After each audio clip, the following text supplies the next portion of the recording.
Muy bien, bueno, aquí estábamos, lo anunciábamos en el primer bloque y tiene que ver con el tema de la justicia, un tema que hemos tratado aquí en este programa. Desde el principio de año veníamos manifestando la preocupación por lo que estaba pasando con la justicia aquí en Argentina y en particular a quien tenemos aquí, ya ha estado en otras oportunidades en nuestros estudios charlando, es el juez Luis Arias. En el día de ayer finalmente y después de todo lo que se había hablado previamente, se votó la suspensión del juez Luis Arias por 10 votos contra 0, ¿no? Digamos que ahora vamos a charlar con él, pero ya de antemano se esperaba que no iba a ser por lo menos imparcial, en este caso la votación. ¿Qué tal, Luis? Bienvenido acá a Dos Mitades. ¿No veníamos a hablar de música? Si querés hablamos de música, pero es bueno. un tema más agradable, por lo menos. Es un tema más agradable, imagino además bastante agitado con todo lo que ha pasado en el día de ayer. La verdad que en música necesitaría, ¿no? Necesitarías un poco de música, subirle la cortina. Bueno, guitarrearon bastante ayer quienes te destituyeron. Digo, se han mostrado las pruebas que han presentado y la decisión ha sido por lo menos escandalosa.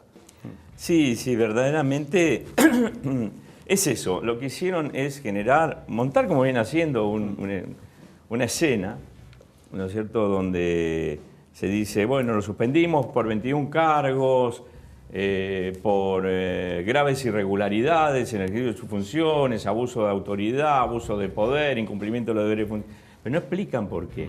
Y al momento de explicar por qué, se observa que son todas cuestiones de competencia. ¿Qué significa esto? Bueno, fíjense, quien me acusa a mí es el procurador Julio Contegrán, procurador general de la Corte. Él dice, por ejemplo, yo dicté una medida, una acción de amparo, que se presenta ante mi juzgado, una persona privada de su libertad, con una pierna amputada, con una grave infección en su cuerpo que ponía en riesgo su vida. Y pedía atención médica adecuada, estaba dentro de una unidad penitenciaria. Yo le hago lugar por el derecho a la vida, porque estaba en riesgo su situación, y le ordeno que le den tratamiento médico en un hospital público. Para ellos eso viola la competencia del juez penal bajo cuya jurisdicción estaba esta persona privada de su libertad. Esto quiere decir que para el procurador Julio Contegrán es más importante la competencia del juez penal que la vida de un ser humano. O sea, acá hay un profundo contenido ético de lo que queremos para la justicia. Ellos quieren una justicia formal, donde la competencia esté por encima de todo. Ellos quieren que los jueces empecemos con conflictos de competencia a tirarnos la pelota unos a otros mientras una persona se muere. Claro. Eso es lo que quiere Julio. O sea, si vos no hubieras actuado y hubieras dejado que esa persona se muriera, no tendrías por lo menos ese tendría cargo. este cargo. Ese es uno de los 21 cargos que te ponen, digamos. ¿Querés otra? Me armaron una causa penal. Durante la inundación de La Plata, ustedes no sé si recordarán, Sí. El doctor Julián Axat, en ese momento a cargo de la Defensoría de Responsabilidad Penal Juvenil, planteó una acción por el número de víctimas de la inundación. Porque evidentemente estaba mintiendo el número de víctimas el exministro de Seguridad, Ricardo Casal. Y se generó un conflicto de competencia con la justicia penal. Y Atencio me plantea ese conflicto, va a la Corte decide que la competencia era contencioso-administrativa. El diario El Día siguió diciendo que Atencio era el juez de la causa, que Atencio tenía la competencia. Incluso hasta la expresidenta llegó a confrontar con Atencio, Claro. porque dijo que nunca se iba a saber el número de víctimas, todo lo cual favorecía la posición del Ejecutivo. Y porque el diario El Día decía eso y los medios nacionales levantaban eso, pero la realidad es que la causa era del juzgado mío. La Corte decidió la competencia del juzgado contencioso. Por eso dicté una sentencia donde determinamos 89 víctimas y fue confirmada por la Cámara. Claro. En ese momento, después de que la Corte decidiera la competencia de mi juzgado, yo, a pedido de parte, le requiero al fiscal Paolini, que era el que le hacía la segunda voz al Ejecutivo y que además tiene una relación de parentesco con Casal, le requiero que no oficialice el número de víctimas de la inundación. Así, tal cual, ¿eh? Que no oficialice. ¿Por qué? Porque él no es un juez para decir una cuestión con fuerza de verdad legal. Él es parte en un proceso penal y su función es acusar por delito. Claro. Que entre paréntesis no acusó ningún delito, no tuvimos responsabilidad penal de nadie, pese a que comprobamos adulteración de certificado de función, supresión de identidad, enterrando personas con una identidad que no era, claro. Incumplimiento de órdenes judiciales. No te dejaban entrar a la morgue, por ejemplo. Bueno, eso. Claro, es un delito, 231 del Código Penal. El gobierno en aquel momento oficializó 51 víctimas, ¿no? ¿Yo? No, el gobierno. Claro, vos, 51. Y la competencia penal, a ellos les convenía, porque computaban solo lo que pasaban por la morgue, pero no los que morían en los hospitales, los que escondían con certificado de función falsa. Es decir, ellos querían, el Poder Ejecutivo quería la competencia penal por eso. Y Paulini hacía la segunda voz. Bueno, ¿qué pasó? El fiscal Paulini no apeló esa decisión, no planteó un nuevo conflicto de competencia y ahí quedó. En determinado momento va al juez Atencio la causa y dice, pero acá hay un delito de Arias, de abuso de autoridad, de esto que el otro, porque él había quedado mal parado con la cuestión esta del conflicto de competencia. Lo toma, se lo envía a Falvo y Falvo dice, sí, acá hay un delito. Y bueno, envían la causa al fiscal Romero, Marcelo Romero, instruye una investigación y dice, efectivamente, acá hay un delito de abuso de autoridad, incumplimiento de deberes de funcionario público. Yo reitero, por requerirle, mediante un despacho judicial, al fiscal Paulini, en cumplimiento de una resolución de la Corte, que no oficialice el número de víctimas de la inundación. Eso parece un delito. Claro.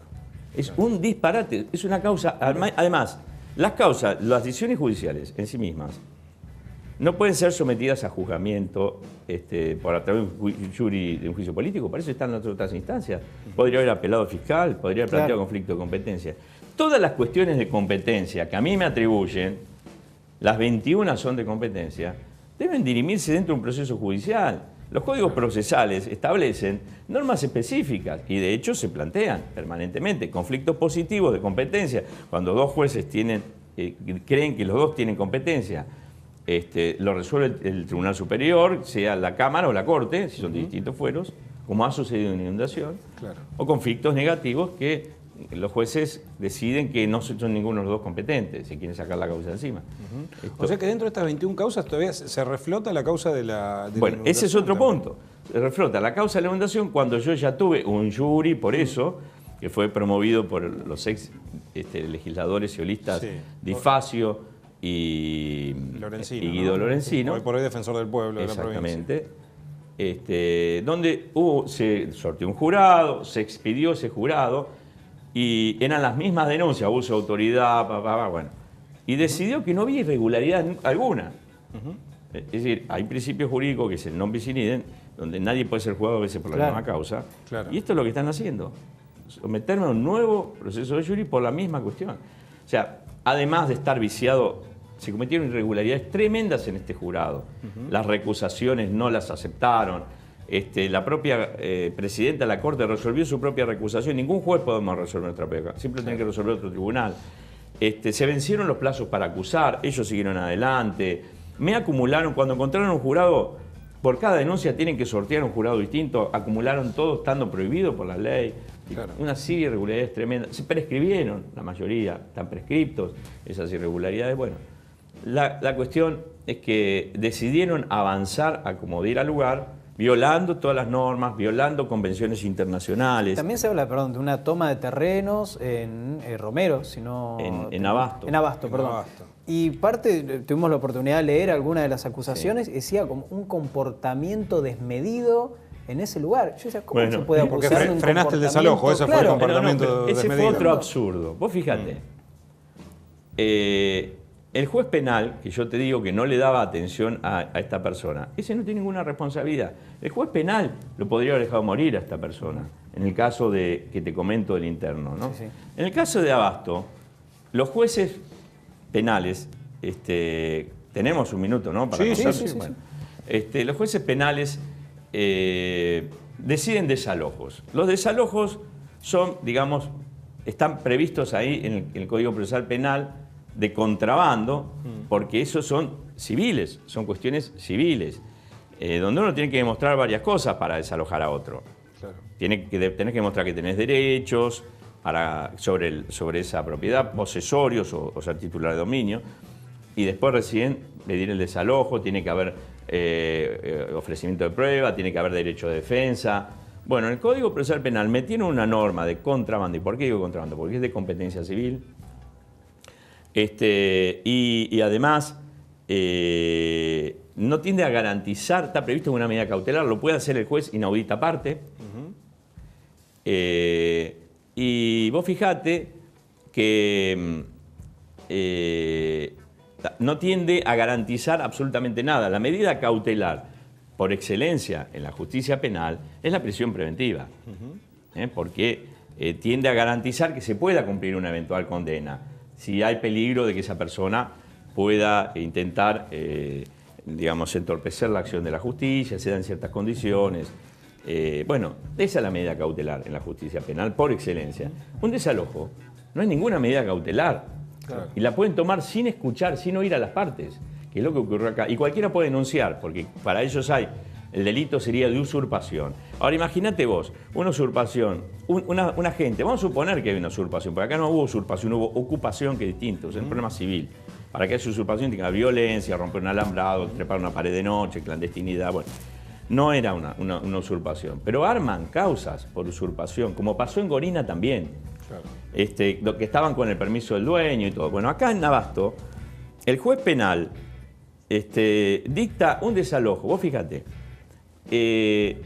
hicieron la denuncia penal, un empresario inmobiliario que ocupaba el terreno, igual que la gente, no era dueño, ni era poseedor. Ocupó una parte y él hace denuncia por el todo. Bueno, un empresario inmobiliario. La fiscal pide el desalojo. El juez penal ordena el desalojo. El defensor oficial apela. La Cámara resuelve y confirma el desalojo. Remite el expediente a primera instancia. El juez de primera instancia dicta el mandamiento de desalojo. ¿Sabés cuánto tardó eso? 10 días corridos. Justicia express. Claro. 10 días se resolvió. Con lo lenta que es la justicia habitualmente. Más de la mitad de las personas que están privadas de su libertad, y ahora debe haber muchos más, ¿no? Porque todo el mundo lo está metiendo preso sin tener condena. Claro. Más de la mitad no tienen condena. Y tardan años. Acuérdense que la ley, justamente, el 2x1, se sancionó por eso. Después de transcurrido cierto plazo razonable, cada día que pasaba de prisión preventiva, y además los organismos internacionales han hecho observaciones al respecto. Bueno, acá tuvo 10 días. En 10 días se resolvió todo, si la gente no participó. Pero lo peor es que los jueces penales violan la legislación internacional. El Pacto de Derechos Económicos, Sociales y Culturales tiene, a través del comité que lo interprete, que forma parte de nuestra Constitución, las interpretaciones, unas pautas precisas en la Observación General 7 para el desalojar a las personas. Primero los tenés que intimar, tiene que haber un proceso de mediación, y no puede ejercer el Estado, no puede llevar a cabo un desalojo y dejar personas en la calle. Tiene que buscarle una solución transitoria habitacional. Los jueces penales libran cheques en blanco cada vez que hay un desalojo. De cualquiera, de una calle, de una ruta o de un terreno. Miren lo que pasó con Gendarmería y Santiago Maldonado. Claro. El juez Otranto le libró un cheque en blanco, los tipos fueron, desarmaron la ruta, los persiguieron. Las órdenes siempre de este tipo tienen que ser muy precisas y cumplir estándares internacionales, que están protocolizados. Bueno, acá el juez Raele le firmó un cheque en blanco a la policía. ¿Qué hizo la policía? Bueno, yo dicté una resolución contraria a la del juez, obligándole al Estado a proveer, si ya lleva adelante el desalojo, una solución habitacional, aunque sea transitoria. ¿Por qué? Para proteger el interés del empresario inmobiliario no vamos a dejar a un chico que se muera de frío en la calle. Claro. Entonces, es absurdo. Entonces, dos medidas contradictorias, la policía no sabía qué hacer, si desalojar o no desalojar, y bueno, se genera un proceso de negociación, se presenta un proyecto de expropiación. El vicegobernador anunció que no iba a haber desalojo. A las 5 de la mañana entraron con armas, balearon a los pibes. Yo tengo la fotografía de pibes de 10 años baleados, con balas de goma, pero baleados. Quemaron las pertenencias de la gente, las casitas que se habían hecho. Las quemaron todas con todos sus documentos, sus fotografías, con todo lo que estaba dentro. Mataron a los perros, a las mascotas que estaban en el terreno, las mataron, hicieron una pila y las quemaron. Y a la gente la expulsaron con un cordón policial para el lado de la Ruta 2. Ahora, yo llegué a frenar eso con mi orden judicial. Claro. La policía me empujó, me tiró al piso. Están los videos, ustedes lo pueden buscar por YouTube. Están.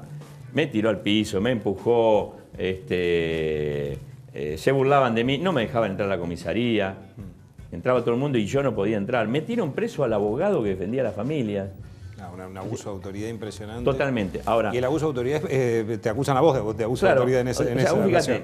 Ahora fíjate, el juez penal que libró el cheque en blanco, ninguna responsabilidad.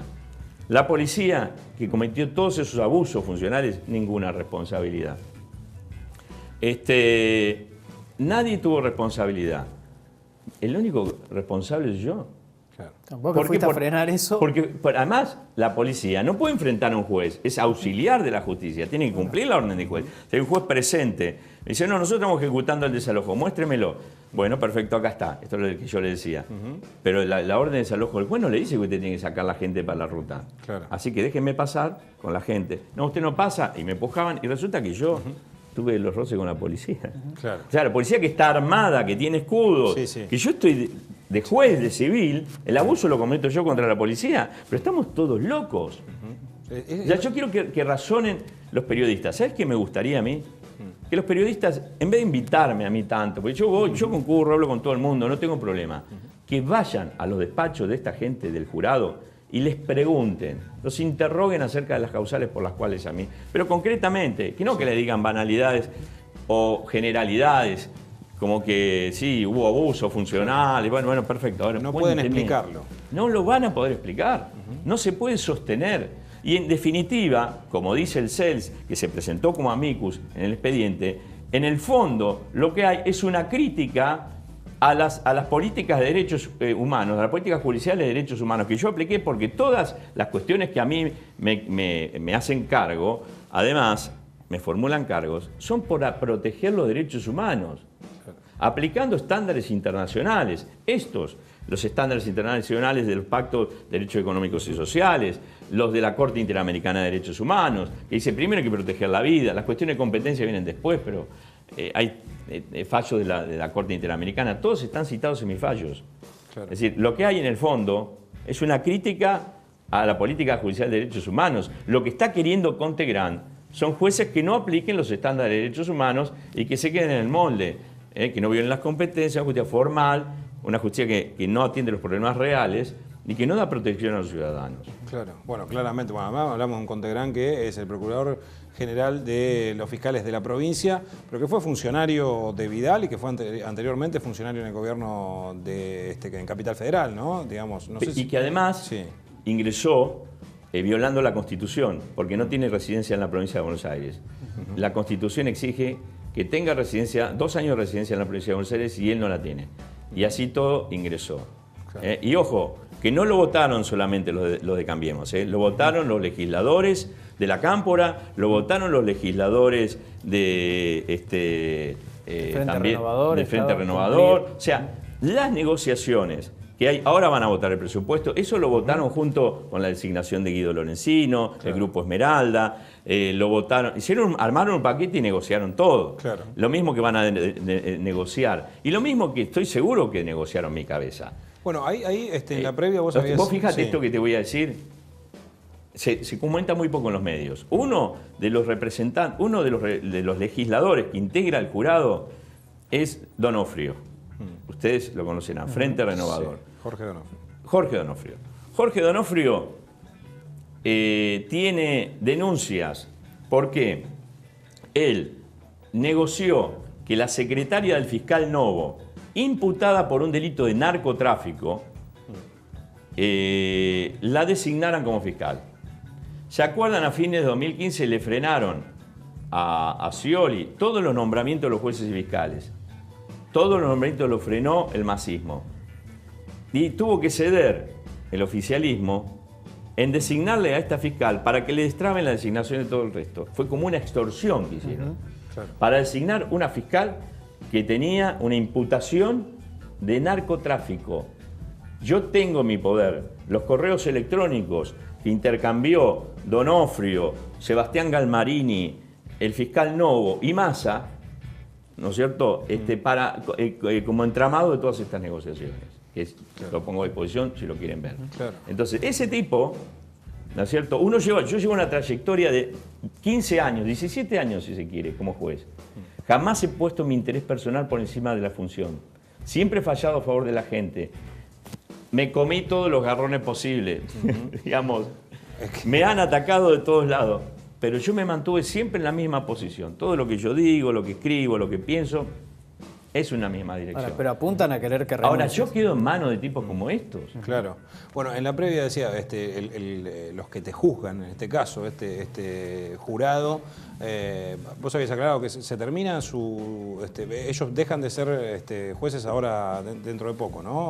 O dejan Sí. su puesto, y que podría haber algún tipo de negociación a futuro, en particular con la Defensoría del Pueblo, ¿no? Claro, digamos, teniendo en cuenta los antecedentes en la provincia de Buenos Aires, esto que le decía, hay que prestar mucha atención a las negociaciones que se dieron en el presupuesto. La única legisladora que votó en contra del endeudamiento de la provincia de Buenos Aires y la aprobación del presupuesto Vidal fue Mónica Macha, la única.